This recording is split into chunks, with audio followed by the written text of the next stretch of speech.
Is this thing on? Hello? Hello, hello? Oh, hey guys. How you all doing?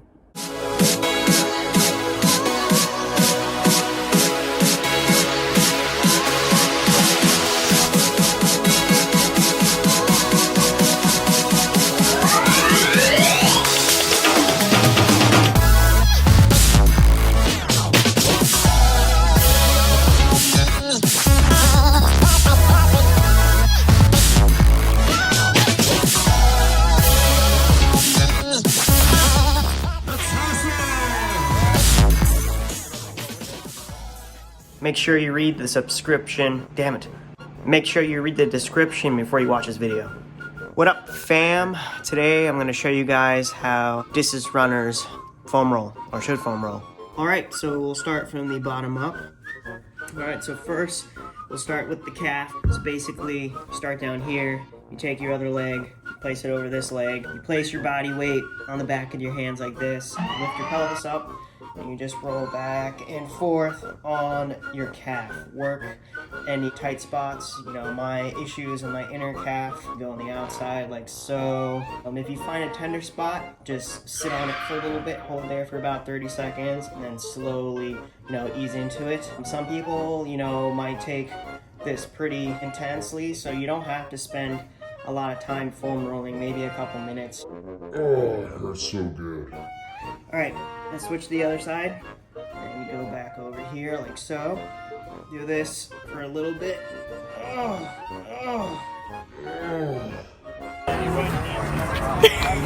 This is for, tight calves. Will help increase your dorsiflexion, the ability to bring your toes towards your shin. So that's very important during the gait cycle. Next, we're going to focus on this guy right here. I'm trying to be as generic as possible, but these muscles here stabilize the ankle. To do that one, what you do is to get this side here, make sure you're not directly on the bone. Same thing, you get on your forearm like so, and change the angle. And you shift your body weight. This one's a little bit more tender. You come up like this. And oh my god, it hurts so good. And you just do this for a little bit. You just go back and forth. Oh. Next up on the lower leg, this muscle is pretty common for shin splints on the front of the lower leg. That is this muscle in the front. Goes up in here like so. What you're gonna do is you're gonna lean onto it like so. You place your back leg like so, and this leg here, and you can just literally just roll it back. Just roll it back like that, like this. And you can add more weight by shifting, your center of gravity back towards the leg. Next, upper leg. So first one we're gonna do is the hamstring. This one's a little tricky. Place this underneath like this. You sit on it, you place this leg over here. So work the outside part, I just rotate my hip out. I place my hands on the back part of, shift my weight like this, pelvis up, and just roll until you find a spot, this, work into it. And then next would be the inner hamstring. You bring the leg in like this, rotate it in, and then you just roll out like this.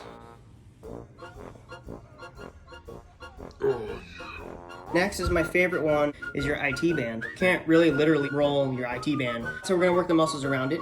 I've had some IT band issues myself in the past. This is probably one of the most uncomfortable ones. Mine is like somewhere around here. It could present in the knee, but the issue comes from further up the hip. I'll post a video, or may have already posted a video on strength training for distance runners to help target, those areas. But what you're gonna do, you get up on like this, you can shift your weight over like this, and you can just roll the IT band out with less pressure. Or you can put your entire body weight, leg straight, and kind of bend the bottom knee a little bit. And so that kind of like tacks your IT band a little bit onto your lateral quad. And my mind keeps telling me no.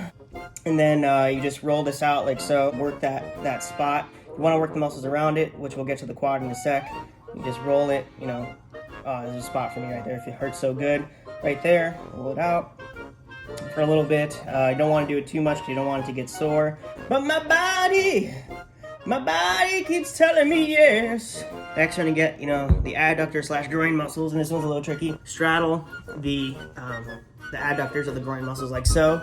And what you're gonna do with less pressure, you can just roll out like this until you find a spot, focus on it for about 30 seconds and continue rolling. Or you can, shift your entire body onto it and really open up the hip and really get some, good spots in there. Next is the quad. Kneecap all the way up to the front of your hip right here. So what you're gonna do is you're gonna lay on the foam roller like so. Lay on the foam roller. Find tight spots. It's kind of hard to see here, but you're just gonna roll back and forth like so. If you want to make it easier, you put your leg out to the side. If you want to make it harder, take your leg off, put your whole body weight onto your quad. Yeah. Last but not least, we'll do the glutes and a little bit of the low back. If you guys don't know what glutes are, this is from here to here. So what you're gonna do, basic glute max, because that's the biggest butt muscle you got. Take this foam roller, you're gonna sit on it, place this on top like this, and you can literally just, go. The next move is that piriformis muscle. This is the sciatica muscle. Sciatica muscle. But to get this one, it's a fan-shaped muscle that runs from the sacrum down to the... It's a fan-shaped muscle, so for you to get that, you want to place the foam roller kind of at an angle with it. It's going to be diagonally going inward. You're going to sit on it like so. Okay, I'm on it. And then you're going to place your leg over like this. And then what you can do is just, shift your body, your arms straight, lock them out, and just roll your piriformis like this. And work that for a little bit. Last but not least is the low back. To get the low back, which tends to be tight in a lot of people, you don't want to literally lay on it because it's kind of bad for your spine. You're like, literally working on your spine.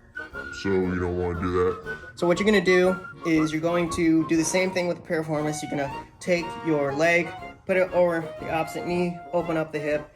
You're going to shift your weight a little bit so that only the musculature part of your spine is touching the foam roller.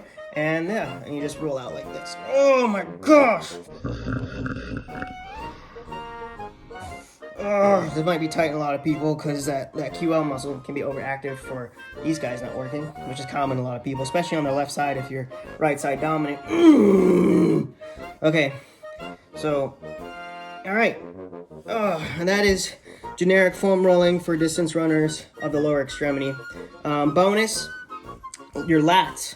So, I do notice that some runners can't get full extension or hip extension when they run.